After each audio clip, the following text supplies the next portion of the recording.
అండి ఈరోజు మనం ఫారెక్స్ బేసిక్స్ చూద్దాం. ఆ ఎక్స్ఐజి యూఎస్డి పేర్స్ అంటే ఏంటి, పిప్స్ అంటే ఏంటి, ఓకే, మనం లాట్ సైజ్ తీసుకున్న దాన్ని బట్టి పెరిగే పిప్స్కి మనకి ఎన్ని ప్రాఫిట్స్ వస్తుంది, ఎన్ని డాలర్స్ ప్రాఫిట్ వస్తుంది, ఇవన్నీ వాళ్ళు తెలుసుకుందాం. స్టేట్ యూన్ మన ఫారెక్స్ ట్రేడింగ్ ఈ ఎక్స్ఏయు యూఎస్డి ఈ గోల్డ్ పేర్లో చేస్తాం. ఓకే, యూఎస్డి అంటే యూఎస్ డాలర్, ఎక్స్ఏయు అంటే గోల్డ్ వర్సెస్ యూఎస్ డాలర్ అనమాట. ఇక్కడ యూఎస్ డాలర్ ఇండెక్స్ పెరుగుతూ ఉంటే ఈ గోల్డ్ పేర్ ఎక్స్ఐయుఎస్డి పేర్ పడుతుంది. ఓకే, ఒకవేళ యుఎస్ డాలర్ పడుతూ ఉంటే ఈ ఎక్స్ఐయుఎస్డి గోల్డ్ పేరు పెరుగుతూ ఉంటుంది. ఓకేనా, సో ఇది మనం జనరల్గా ట్రేడ్ చేసే ఫారెక్స్ గోల్డ్ పేరు. ఈ డాలర్ ఇండెక్స్ పెరుగుతూ ఉంటే అక్కడ గోల్డ్ పేర్స్ పడుతూ ఉంటుంది, ఈ డాలర్ ఇండెక్స్ పడుతూ ఉంటే అక్కడ గోల్డ్ పేర్ పెరుగుతూ ఉంటుంది. ఓకే, వైస్ వర్స అన్నమాట. ఒకటి పెరిగితే ఒకటి తగ్గుతుంటావు, ఇది తగ్గితే అది పెరుగుతూ ఉంటుంది అట్లా.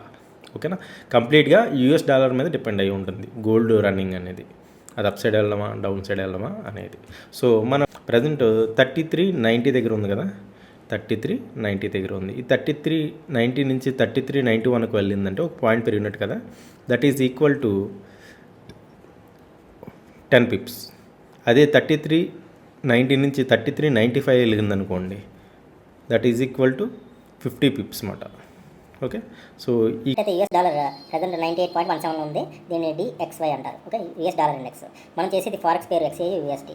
ఓకే, యూఎస్ డాలర్ ఇండెక్స్ పెరిగిందంటే గోల్డ్ పడుతుంది, అదే యూఎస్ డాలర్ ఇండెక్స్ పడ్డదంటే గోల్డ్ పెరుగుతుంది. ఓకేనా, సో యూఎస్ డాలర్ పెరిగితే గోల్డ్ పేర్స్ పడతాయి. ఓకే, అదే యూఎస్ డాలర్ ఇండెక్స్ పడిందంటే గోల్డ్ పేర్స్ పెరుగుతాయి. పిప్స్ క్యాలిక్యులేషన్ అలాగా ఇప్పుడు చూద్దాం. ఓకే, సపోజ్ ఎక్స్ఏ యూఎస్డి ఈ గోల్డ్ పేరు 3389 నుంచి 3390కి వెళ్ళింది అనుకోండి. జనరల్గా 1 పాయింట్ రైజ్ అయినట్టు కదా మనకు తెలిసిన దాంట్లో.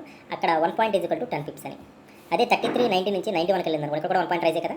1 పాయింట్ రైజ్ అంటే 10 పిప్స్ రైజ్ అనేది. అదే 3390 నుంచి 3395 వెళ్తే 50 పిప్స్ రైజ్ అయినట్టు. ఓకే, 3390 నుంచి 3400 వెళ్ళిందండి, 2 పాయింట్స్ రైజ్ అయినట్టు 10 పాయింట్స్ కాబట్టి 10 ఈజ్ ఈక్వల్ టు 100 పిప్స్ అన్నమాట. ఓకేనా, మనం వేసే లాట్ సైజ్ని బట్టి మనకి ప్రాఫిట్స్ అనేది వస్తూ ఉంటాయి. ఓకే, సపోజ్ మీరు లాట్ సైజు ఇక్కడ వేద్దాం, పక్కన పెడదాం. సపోజ్ మీ లాట్ సైజు 0.01 లాట్ అనుకోండి. 0.01 లాట్ అంటే 10 పిప్స్కి మీకు $1 వస్తుంది ప్రాఫిట్.